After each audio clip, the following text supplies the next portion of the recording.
이제 회차를 쓸 때 플롯 아니면은 트리트먼트 뭐 여러 가지 이야기가 있죠. 그걸 쓰는 방법에 대해서 이야기를 드렸잖아요. 큰 사건 3개 이렇게 한다라고 말씀을 드렸던 것 같은데, 이제 여기서 더 넘어가서 그때도 말씀을 드렸는데 회차별로 플롯을 작업을 하는 작가님들이 계세요. 네, 저도 하고 있는데요. 원래는 회차별로 하지 않고 그냥 쭉 쓰면서 중간중간 글자 수가 채워지면 자르는 그런 방식으로 하고 있었는데, 며칠 전까지는, 현재는 다시 플롯으로 이렇게 하고 있어요. 여러 가지 방법을 시도를 하는 걸 좋아해가지고.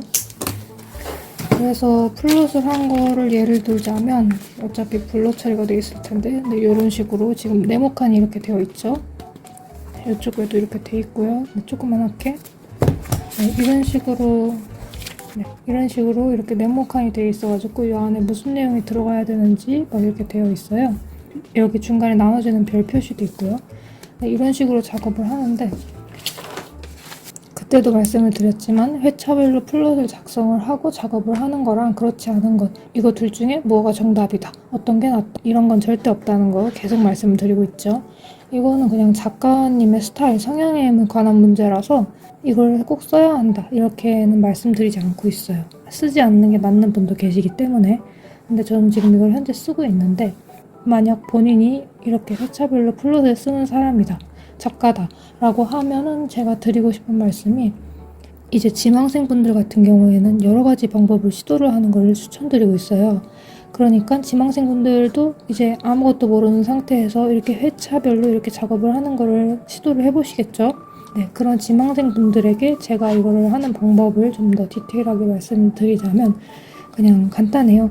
그냥 아마 처음 하시는 분들도 다 그렇게 하겠지만, 뭐 1화에는 뭐가 들어가고 2화에는 뭐가 들어가고 3화에는 뭐가 들어가고 4화에는 뭐가 들어가고 이렇게 머리로 대충 청사진을 그려요.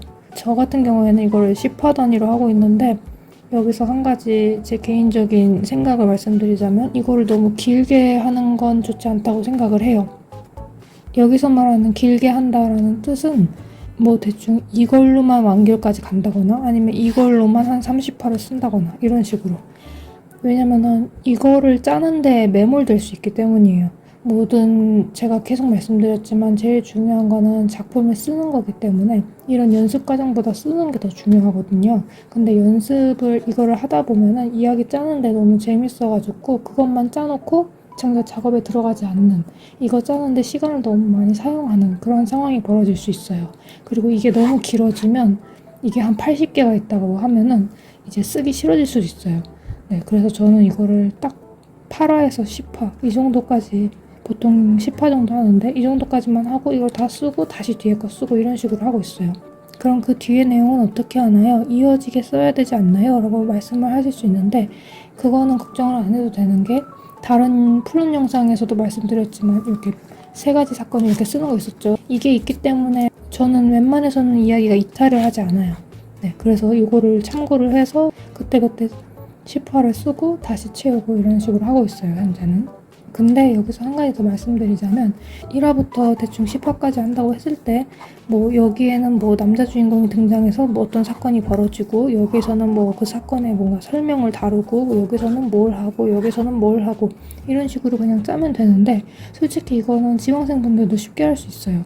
아마 지망생분들이 아니어도 웹소설을 쓴다고 했을 때, 웹소설을 쓴다고 하면은 기본적으로 떠올리는 방법, 네, 누구나 다 쉽게 떠올릴 수 있는 방법이에요. 회차별로 들어갈 내용들을 정리하는 것. 근데 여기까지는 괜찮은데, 저는 여기서 한 가지 더 했으면 좋겠는 게 뭐냐면, 여기서 쓰고 이거 일단 이렇게 1화부터 뭐 1화에는 뭐 들어가고 2화에는 뭐 들어가고 이렇게 다 플롯을 짠 다음에 바로 작업에 들어가는 게 아니라, 그 1화부터 그 10화까지 짠 플롯을 이제 한 덩어리로 이제 머릿속에 입력을 해줘야 된다고 생각을 해요. 이게 무슨 말이냐면 일종의 벽돌을 쌓는 과정인 거예요. 뭐 1화, 2화, 3화 뭐 이렇게 썼죠. 근데 이게 약간 울퉁불퉁한 모양일 거란 말이에요. 왜냐면 그 회차를 생각했기 때문에. 그래서 이거를 전반적으로 이렇게 다듬어줘야 되는 과정이 필요한다고 생각을 해요. 그러니까 한 덩어리로. 그러니까 제가 말씀드리는 건 일단 1화, 2화, 3화 뭐 이렇게 회차별로 안에 들어가야 하는 내용들을 구상을 하고 그 다음에 다시 처음부터 끝까지 그거를 한 번에 매끄럽게 스토리라인을 이렇게 쭉 머릿속에서 한번 생각을 해주는 시간을 가져야 된다고 생각을 해요. 그렇게 하지 않고 회차를 생각을 하고 그 회차 플롯을 쓴 걸 바로 작업을 하고 그렇게 쓰고 이렇게 하다 보면은 이게 뭔가 회차별로 뚝뚝 끊기는 느낌이 들어요. 네, 그 회차가 연결된 연재 회차가 아니라 그 회차 하나하나가 마치 단편 소설처럼 느껴질 수 있기 때문에 그리고 약간 뭔가 좀 이렇게 어긋나는 느낌도 들고 삐걱삐걱대는 느낌도 들기 때문에 저는 이 과정을 쓸 때마다 항상 하고 있습니다.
きっとお前は忘れる。